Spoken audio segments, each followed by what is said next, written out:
அம்மையார் சரஸ்வதி அம்மையாருக்கும் மகனாக பிறந்த என்னுடைய பேரு ஆர்வம் மகாமுனிவர். அப்படியே ஆகட்டும். மகாமுனிவர் இருந்தாலும் சொல்லுங்க.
சொல்லுங்க, முழுசா சொல்லுங்க. சொல்றேன், கலதிக்கு பிறந்தீங்களா? உண்மைதான். அது எப்படின்னு எனக்கு சொல்றீங்களா? சொல்கிறேன். அதாவது என் தந்தையார் திருமதேவர் ஆமா ஓவியம் வரைந்தார். ஓவியம் என்றால் என்ன? படம் வரைபடம் வரைவது. ஆணும் பெண்ணும் சேர்ற மாதிரி வரைபடம் வரைந்தார். ஓஹோ. வரைபடம் வரைந்த பார்க்கும்போது என் தந்தையாருக்கு காமவெறி அதிகமாகிவிட்டது. காமக்குரோதம் ஏற்பட்டு விட்டது. அப்பொழுது என்ன செய்தார்? என் தாய் இடத்திலே கைவணி அம்மா இடத்திலே சென்றார். ஆனால் தேவி, நானா ஒரு வரைபடம் வரைந்தேன். ஆணும் பெண்ணும் சேர மாதிரி வரைபடம் வரைந்தேன். அந்த படத்தை பார்த்த உடனே எனக்கோ காமவெறி அதிகமாகிவிட்டது. அதனால இந்த இடத்துல சேர வேண்டும் சொன்னார். சேர வேண்டும் சொல்லும் போது என் தாய் என்ன உரைத்தார்? ஆனால் சுவாமி,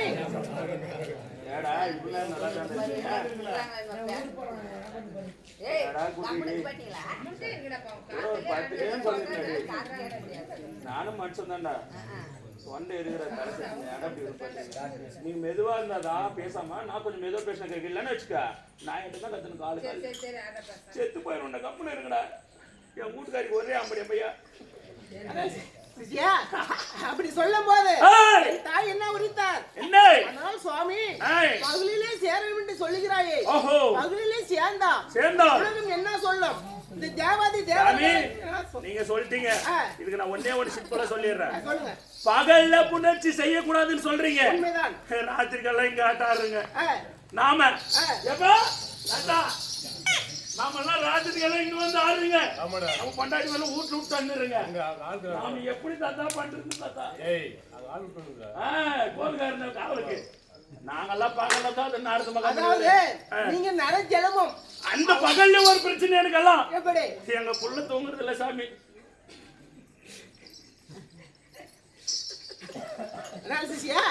அப்படி இருந்தாலும் இந்த தேவாதி தேவர்கள் என்ன சொல்வார்கள்? என்ன பகலில் வேண்டாம் என்று தெரிவித்தார். அப்பொழுது என் தந்தையார் என்ன சொன்னார்? தேவி, நீ என்ன சொன்ன போது கேட்க மாட்டேன். எனக்கோ காமவெறி அதிகமாகி விட்டது. உன்னிடத்தில் சேர்ந்தே திரும்பி சொன்னார். அப்ப சொல்லும் போது என் தாய் என்ன செய்தார்? யோசனை செய்தார். நம்மளுடைய மன்னவர் நம்மளை விடுவது போல தெரியவில்லை. அதனால ஓடி மறந்து கொள்ள வேண்டும் என்று ஓட்டமாக ஓடினார் என் தாய் சரஸ்வதி அம்மையார். அப்பொழுது என் தந்தையார் என்ன செய்தார்? என் தாயை துரத்தி கொண்டே ஓடினார். ஓடும் பொழுது தொலைவில் ஒரு வண்ணா வீடு இருந்தது. வண்ணா வீட்டு பக்கத்திலே கழுதை நின்று கொண்டிருந்தது. அந்த கழுதை என்ன செய்தது? சாணம் போட்டு கொண்டிருந்தது. அப்பொழுது என் தாய் கலைவணி அம்மையார் பார்த்தார். சாணம் போட்டு கொண்டு இருக்கிறத பார்க்கும் பொழுது பெண் நீயாக உருவெடுத்தார். பெண் நீயாக உருவெடுத்து அந்த சாணம் போட்டு கொண்டு இருக்க தூவார் தொழிலை கலந்து வெட்டி கொள்ள சென்று விட்டார். அதுக்கு பிறகு என் தந்தையார் திருமதேவர் என்ன செய்தார்? ஆணியாக உருவெடுத்தார். ஆணியாக உருவெடுத்து அவரும் கலந்து வெட்டி கொள்ளவே நுழைந்து விட்டார். இருவரும் கலந்து வைத்துள்ளே நுழைந்த உடனே இருட்டாக இருந்ததும் என் தாயும் என் தந்தையை கலந்து வைத்துள்ளே சேர்ந்து விட்டார்கள். அப்ப சேர்ந்த உடனே 3.25 நாளில் என்ன கலந்து வீட்டிலிருந்து பிறந்தேன். கலந்து வீட்டில் பிறந்து கவா கவாண்டு கத்திக்கொண்டு இருந்தேன். அப்பொழுது வண்ணா வீட்டுக்கார் இருவரும் வந்தார்கள். அழகான ஆண் குழந்தை அவனை கத்திக்கொண்டு இருக்குதுன்னு சொல்லி என்னை தூக்கி வளர்த்து வந்தார்கள். அப்பொழுது ஒரு நாள் தேவலோகத்தில் தேவர் சபையை கூட்டினார்கள். தேவலோகத்தில் தேவர் சபையை கூட்டும் பொழுது பிரம்மதேவருக்கும் கலைவாணி சரஸ்வதி அம்மையாருக்கும் பிறந்த குழந்தை பண்ணாய் வீட்டில் வளர்ந்து கொண்டு இருக்குது என்று தேவலோகம் அழைத்து சென்றார்கள். தேவலோகம் அழைத்து சென்று நாரூதா மகாமுனி என்ற பேரு சுட்டினார்கள். திருலோகத்தை சுத்தி வரக்கூடிய சஞ்சார் என்று சொல்லக்கூடிய நாரூதா மகாமுனி என்ற பேர் சுட்டினார்கள். அப்பொழுது நான் எங்க சென்றேன் பேர் சுட்ட உடனே கையிலங்கிரி சென்றேன் தாத்தாவை இடத்தில். தாத்தா உலகம் சுத்தி வரபடி திருலோகம் சஞ்சார் என்று சொன்னியே உலகை நான் எப்படி சுத்துவது அப்படின்னு தாத்தா இடத்துல கேட்டேன். அப்பொழுது என் தாத்தாவை உரைத்தார். ஆனால் நாரூதா உலகமும் ஊரின் ஒடியில் உனக்கு மந்திரம் சொல்லுகிறேன் என்று சொல்லி எனக்கு சில கலைகளை கற்றுக் கொடுத்தார். அந்த கலைகளை கற்றுக்கொண்டு நான் விண்ணு லோகத்திலே பறந்து வந்தேன்.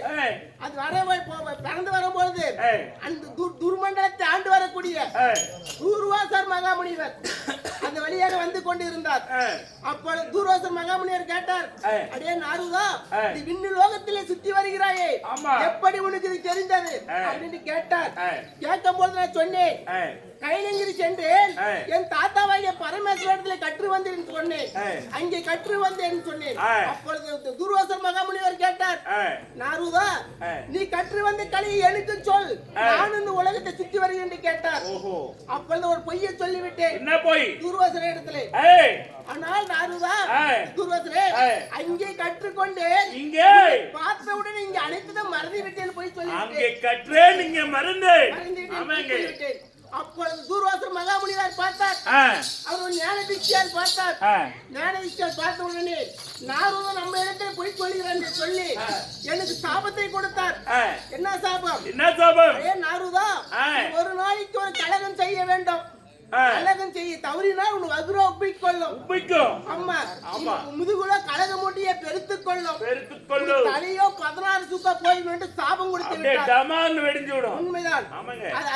அன்று சாபத்தால நான் ஒரு நாளைக்கு ஒரு கலகம் செய்ய வேண்டும். அதனால இந்த தினத்தில் எனக்கு கலகம் கிடைக்கவில்லை.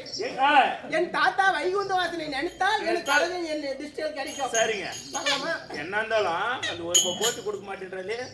சரி, நாளாக வரலாம். சும்மா இல்ல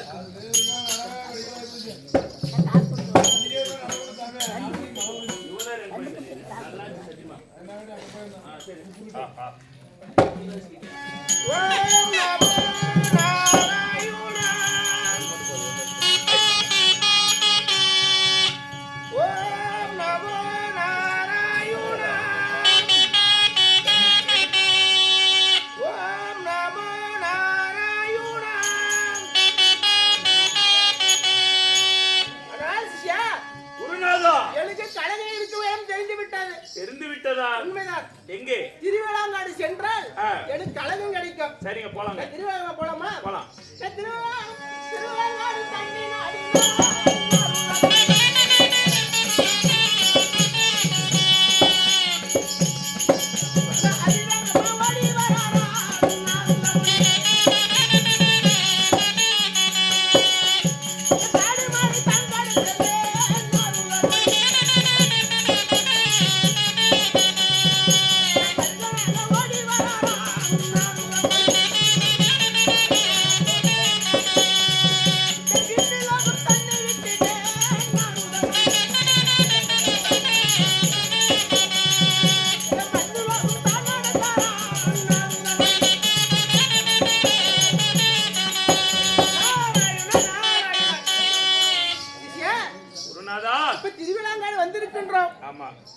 இப்பொழுது என் பாட்டியாய கருமாறி இருக்கின்றார்கள். நாரூதா மகாமுனிவர் வந்திருக்கிறான் என் பாட்டி இடத்துல சொல்லிட்டு வா.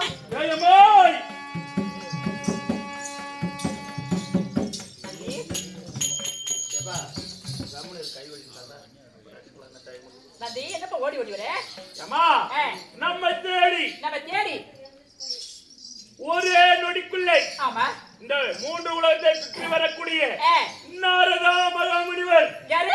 நாரதா மகாமுனிவர். நாரதா வந்திருக்கிறார். ஆமா, என்ன தேடி. ஆமாங்க. அப்படியா? சரி, என்ன நடக்குமோ நடக்கட்டு. ஆமா, நான் அடுத்தத சீக்கிரம் கூட்டிட்டு வா பார்க்கலாம். ஆவட்டு. நாரதா மகாமுனிவரே, வரும்படி உத்தரவுங்க.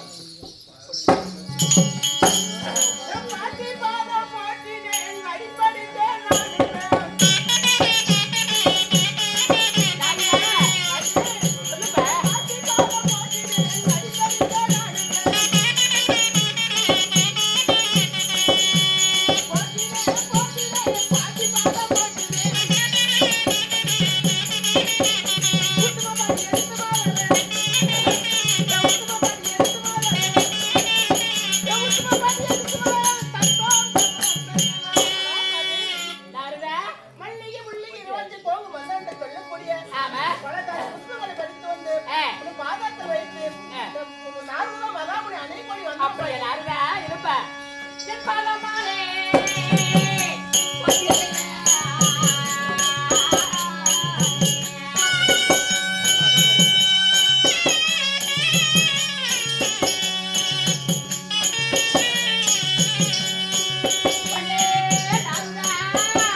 என்ன சமாச்சாரம்?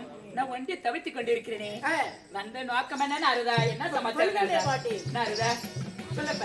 வந்த காரணம் சொல்லுவேன். யாரால பாட்டி வந்த கண்ணி சொல்லுவேன்.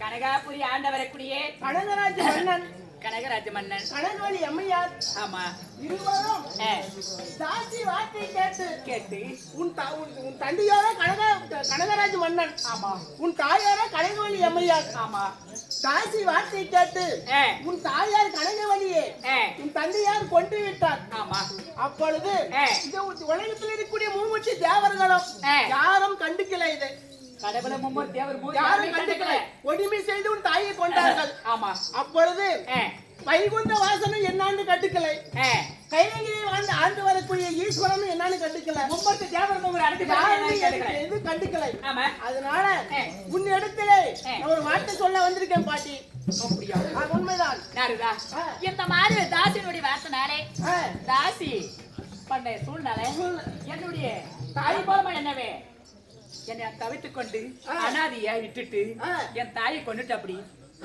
அதுக்கு வாசனை என்ன நாருதா? அதுக்காக தான் உனக்கு சொல்ல வந்திருக்கேன். அதுக்கு என்ன வாசனை சொல்லுங்க? அதாவது அன்று நாளிலே தூர்வாசர் கொடுத்த சாபத்தால ஆமா பரமனுக்கும் பார்வதிக்கு பித்தவரி வந்தது. ஆமா ஆமா அந்த பித்தவரி வாசர் கொடுத்த சாபத்தால உமா மகேஸ்வரி பார்வதி பரமேஸ்வரி இருவருக்கும் பித்தவரி பிடிச்சி பித்தவரி வந்தது. சுடலையில சென்று பேய் போல அழைச்சிட்டு ஆமா ஆமா அப்பொழுது வைகுண்ட வாசர் உதரசோரை கொடுத்து அழைத்து இந்த பித்தவரி பரமனிடத்திலிருந்து காப்பாத்தினார்.